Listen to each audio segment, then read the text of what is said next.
Hello all, मैं वंदना from AOC Gurgaon. देखिए, हमारे घर आने वाली सभी चीजें, चाहे वो ग्रोसरी हो, कॉस्मेटिक या मेडिसिन, सभी चीजों पे दो इंपॉर्टेंट डेट मेंशन होती है, एक मैन्युफैक्चरिंग और एक्सपायरी। क्यों?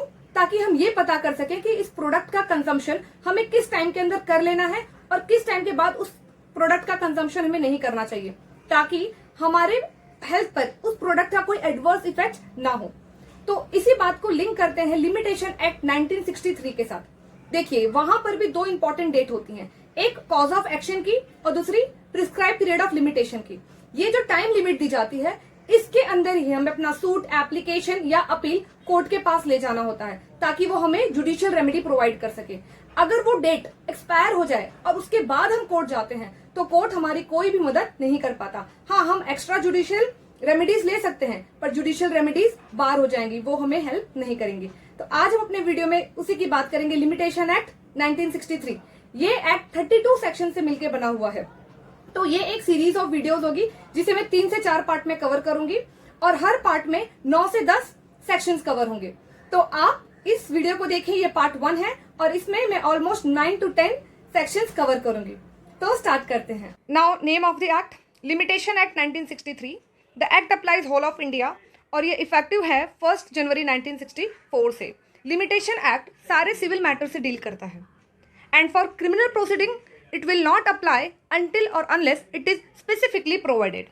फाइन। ये एक जनाब है जो कहीं जा रहे हैं, ये जा रहे हैं सूट, एप्लीकेशन या अपील फाइल करने, पर इनसे एक गलती हो गई है कि ये प्रिस्क्राइब पीरियड ऑफ लिमिटेशन के बाद जा रहे हैं ये सूट फाइल करने। तो कोर्ट क्या करेगी, क्योंकि इनका लिमिटेशन ओवर हो चुका है, सीज हो चुका है, इनके रिक्वेस्ट को, इनके सूट को, इनके अपील को, एप्लीकेशन को डिसमिस कर दिया जाएगा। ये कोर्ट की ड्यूटी होती है कि अगर उनके पास ऐसी कोई भी एप्लीकेशन, अपील या सूट आती है जो प्रिस्क्राइब पीरियड के बाद आ रही है, तो कोर्ट उसे डिसमिस कर दे। अब यहाँ पे सूट क्या है? सूट का मतलब ये होता है कि अगर कोई केस है जो पहली बार कोर्ट में आ रहा है, कॉज ऑफ एक्शन हो गया। कॉज ऑफ एक्शन क्या होता है? वाद दायर करना। मेरे साथ कुछ गलत हुआ तो मेरे पास आज से राइट है कि मैं वो मैटर कोर्ट लेकर जाऊं, और पहली बार जब आप कोई मैटर कोर्ट लेकर जाते हो तो वो कहलाता है सूट। तो जो केस फाइल करता है वो प्लेंटिफ, जिसके अगेंस्ट सूट फाइल होता है वो डिफेंडेंट। नेक्स्ट अपील है। आपकी जो कोर्ट है उसने क्या किया, अपने तरफ से एक डिक्री दे दी, आपको एक फैसला दे दिया। अगर आप उस फैसले से या डिफेंडेंट उस फैसले से खुश नहीं है, तो क्या किया जाएगा, यहाँ पर दोनों में से कोई एक पार्टी अपील करेगी हायर कोर्ट में, ताकि उस डिक्री का एक जुडिशियल एग्जामिनेशन हो सके। And last is application. Application में क्या होता है कि आपका कोई फाइनल डिसीजन आया नहीं है, केस का अभी ट्रायल ही चल रहा है और उसके बीच में आपको किसी तरह का टेम्परेरी रिलीफ चाहिए, तो उस केस में आप क्या कर सकते हो, इंटरिम ऑर्डर या कोई भी चीज का रिक्वेस्ट कर सकते हो। तो ये है आपका application. Bare act of limitation में सिर्फ एक ही शेड्यूल है जो कि आपको डिफरेंट सब्जेक्ट मैटर के लिए प्रिस्क्राइब पीरियड ऑफ लिमिटेशन के बारे में बताता है।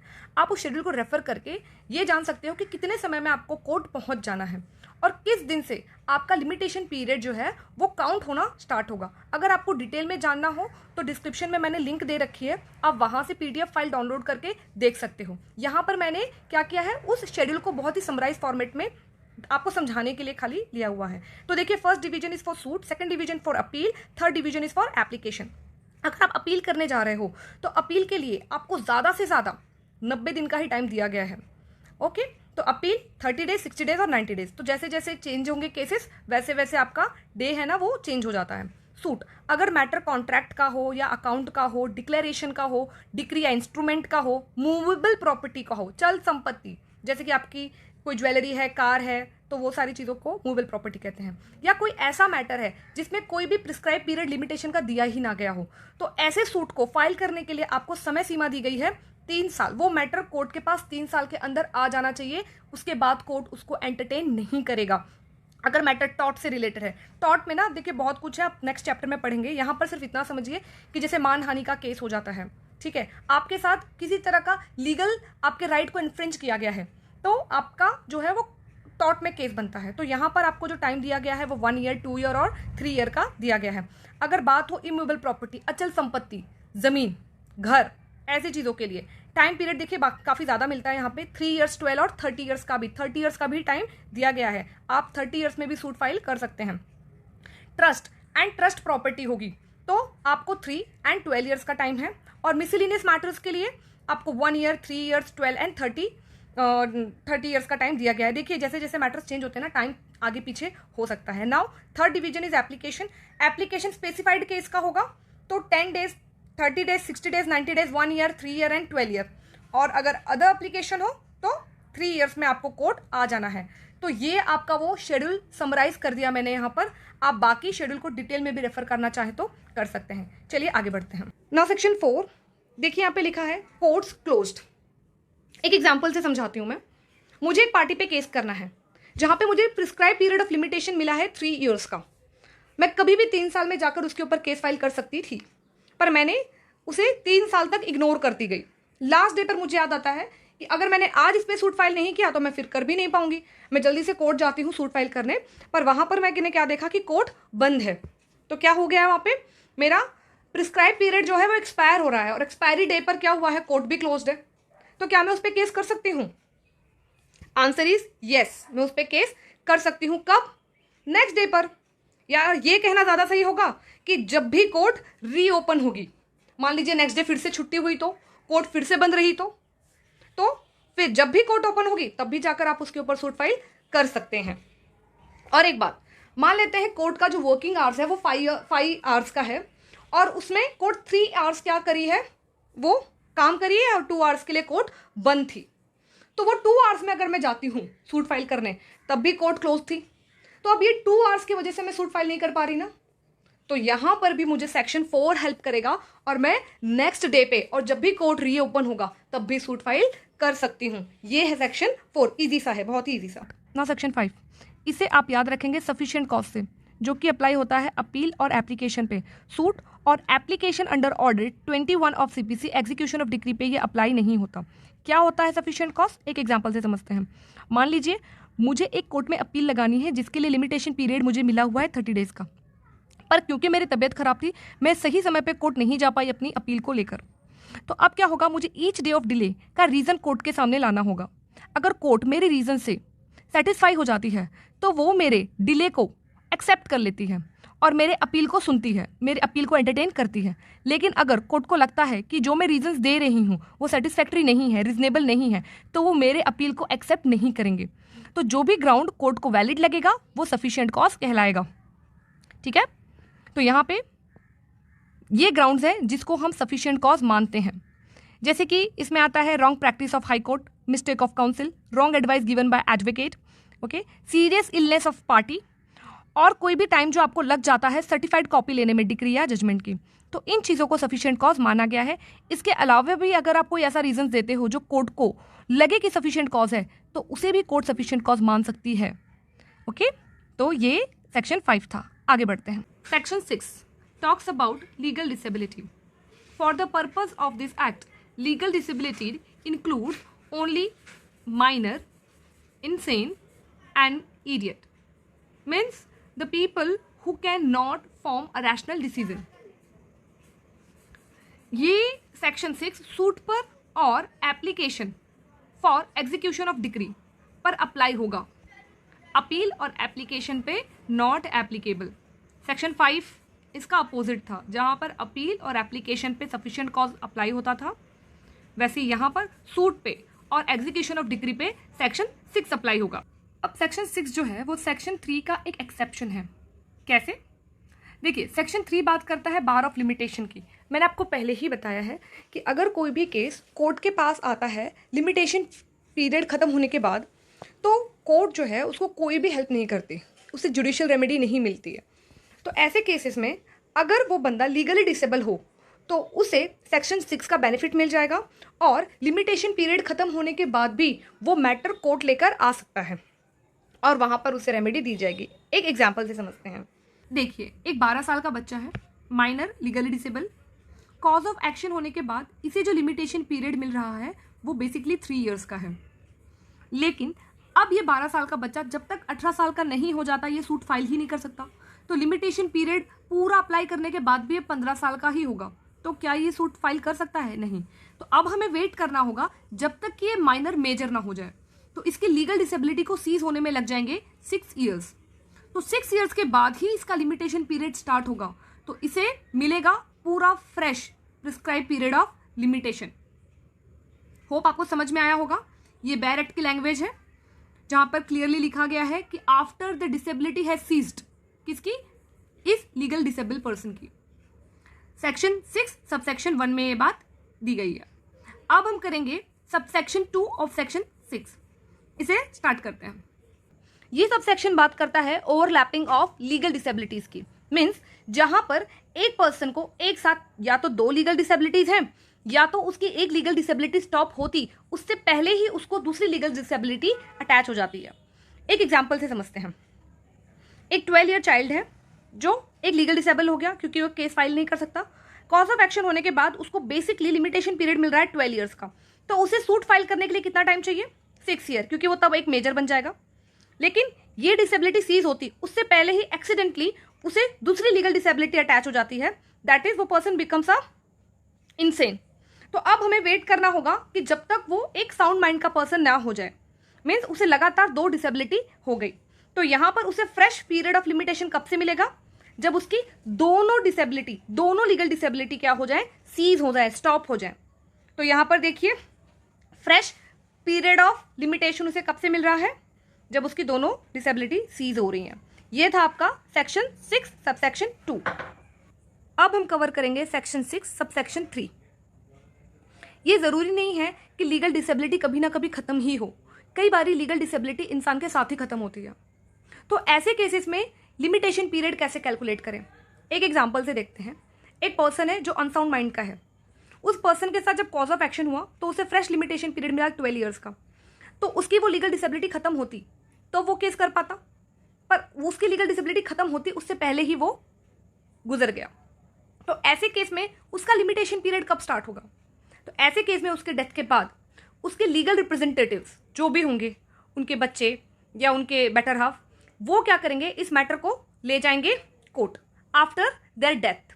तो लीगल रिप्रेजेंटेटिव को फ्रेश पीरियड ऑफ लिमिटेशन मिलेगा। तो ये था subsection 3 of section 6। Section 6 subsection 4 थोड़ा सा फनी एरिया है। इसे पहले तो रिलेट करते हैं प्रीवियस सबसेक्शन से।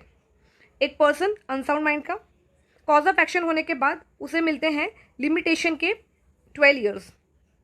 क्योंकि वो अनसाउंड माइंड का है, वो तो केस फाइल ही नहीं कर सकता और वो कभी ठीक नहीं होता। मीन्स उसके मृत्यु हो जाती है, पर वो लीगली डिसेबल ही रहता है। तो ऐसे केसेस में लीगल रिप्रेजेंटेटिव क्या करता है? केस को फाइल करता है। यही पढ़ा था हमने पिछले सबसेक्शन में। तो यहाँ पर जो लीगल रिप्रेजेंटेटिव है वो खुद भी लीगली डिसेबल्ड है, मतलब वो एक माइनर है, तो वो तो केस फाइल कर ही नहीं सकता। तो अब ऐसे केस में लिमिटेशन कब से स्टार्ट होगा?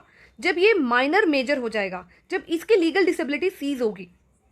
तो ऐसे केस में लीगल रिप्रेजेंटेटिव को फ्रेश प्रिस्क्राइब पीरियड कब से मिलेगा? जब ये खुद क्या हो जाएगा? मेजर हो जाएगा। तो यही है आपका सबसेक्शन 4 ऑफ सेक्शन 6। ये लास्ट सबसेक्शन है। डायरेक्टली एग्जाम्पल से स्टार्ट करते हैं। कॉज ऑफ एक्शन अराइज होने के बाद जो भी बेसिक लिमिटेशन पीरियड मिलता है उसमें सूट फाइल कर देना चाहिए। लेकिन अगर पर्सन लीगली डिसेबल हो तो उसे वेट करना होता है उसकी लीगल डिसेबिलिटी के स्टॉप होने की। तो इस केस में इस पर्सन की लीगल डिसेबिलिटी स्टॉप हो चुकी है, इसलिए इसे मिला है फ्रेश स्पेसिफाइड प्रिस्क्राइब पीरियड। तो इसको इस टाइम के अंदर सूट फाइल कर देना चाहिए, क्योंकि अब ये बन चुका है एक नॉर्मल पर्सन। पर ये सूट फाइल करता उससे पहले ही हो गई इसकी डेथ। तो क्या अब इस केस में इसके लीगल रिप्रेजेंटेटिव को फ्रेश पीरियड मिलेगा सूट फाइल करने के लिए? Answer is no. बिकॉज एक बार अगर आपका लिमिटेशन पीरियड स्टार्ट हो जाता है रन करना, तो कोई भी सब्सिक्वेंट डिसेबिलिटी और इनेबिलिटी उस टाइम को रोक नहीं सकती है। तो इस केस में जो लीगल रिप्रेजेंटेटिव है उसको सिर्फ बैलेंस टाइम ही मिलेगा, जो कि उसे यूज करके उसमें ही उसे सूट फाइल करना होगा। तो यहाँ पर मना करा गया है कि आपको बीइंग अ लीगल रिप्रेजेंटेटिव भी कोई फ्रेश पीरियड नहीं मिलेगा। तो यहाँ पे देखो लिख दिया है नो फ्रेश प्रिस्क्राइब पीरियड। तो ये था आपका सबसेक्शन 5 ऑफ सेक्शन 6। यहाँ पे जो माइनर की डेफिनेशन है उसके अंदर उन बच्चों को भी इंक्लूड किया गया है जो मदर के वुम में है। तो इसी के साथ सेक्शन 6 कंप्लीट हुआ। तो सेक्शन 7 भी अप्लाई होता है सूट पे और एग्जीक्यूशन ऑफ डिक्री पे। एप्लीकेशन एंड अपील पे not apply. Same as previous section. Fine. यहाँ पर आप देखिए लिखा है सेवरल पर्सन ज्वाइंटली एंटाइटल, मतलब यहाँ पे जो प्लेंटिफ है वो एक नहीं है, वो एक से ज़्यादा है, सेवरल पर्सन, और वो जो सूट फाइल करेंगे वो ज्वाइंटली करेंगे। एग्जाम्पल में समझते हैं, ए है, बी है, सी है और एक माइनर है। ये चारों लोगों को सूट फाइल करना है, किस पे? मिस्टर डी पे। इन सबको मिलकर सूट फाइल करना है, लेकिन आप ध्यान दें तो यहाँ पर एक पर्सन माइनर भी है, तो ये सारे जो सूट फाइल करेंगे प्लेंटिफ्स हैं और जिसके ऊपर सूट फाइल होगा वो एक डिफेंडेंट है। फाइन। तो क्योंकि एक पर्सन माइनर है वो लीगली डिसेबल हो गया, क्योंकि वो लीगली डिसेबल है वो सूट फाइल कर ही नहीं सकता। तो यहाँ पर प्रॉब्लम ये हो रही है कि सारे प्लेंटिफ्स को या तो वो वेट करें इस माइनर के मेजर होने का, या तो सूट फाइल करें। तो क्या ये अलाउड होगा लॉ में कि ये डायरेक्टली सूट फाइल करें विदाउट माइनर, ताकि वो डिफेंडेंट जो है वो अपनी लायबिलिटी से डिस्चार्ज हो सके? तो देखते हैं यहाँ पे क्या ऑप्शन है। When prescribe period of limitation will start to run, हमें वेट करना होगा माइनर के मेजर होने का, या फिर हमें डायरेक्टली सूट फाइल कर देना चाहिए? तो ये क्या पॉसिबिलिटीज है? तो फर्स्ट है कि आपको वेट नहीं करने की जरूरत है, आप तुरंत से क्या कर सकते हैं? सूट फाइल कर सकते हैं। ये बंदा भले ही माइनर हो आप फिर भी सूट फाइल कर सकते हैं। कब? जब आप में से कोई एक, ए बी सी में से कोई एक माइनर के बदले में इस डिफेंडेंट को उसकी लायबिलिटी से डिस्चार्ज कर सके। मतलब आप ये बात कहने के लिए कैपेबल हो कि माइनर की कंसेंट लेने की कोई ज़रूरत नहीं है और डिफेंडेंट माइनर की लायबिलिटी से फ्री हो जाएगा। तो ये कौन से कॉन्सेप्ट में पॉसिबल है? ये पॉसिबल है एक पार्टनर के केस में, कर्ता के केस में, ज्वाइंट प्रोमिसी और को एग्जीक्यूटर के केसेस में। ये केसेस ऐसे होते हैं जहां पर किसी एक माइनर अगर होता भी है तो उसकी बिना कंसेंट के भी डिफेंडेंट को उसकी लायबिलिटी से बरी किया जा सकता है, मुक्त किया जा सकता है। लेकिन अगर इनके बीच में ऐसा रिलेशन नहीं है तो इन्हें वेट करना होगा तब तक जब तक कि ये माइनर मेजर ना हो जाए, मतलब ये 18 ईयर कंप्लीट ना कर ले, या तब तक वेट करना होगा जब तक कि इनमें से कोई एक कैपेबल ना हो जाए उस पर्सन को डिस्चार्ज करने के माइनर के बिहाफ में। So this was section 7। Let's move. अब बात करते हैं सेक्शन 8 की। एक छोटा सा सेक्शन है।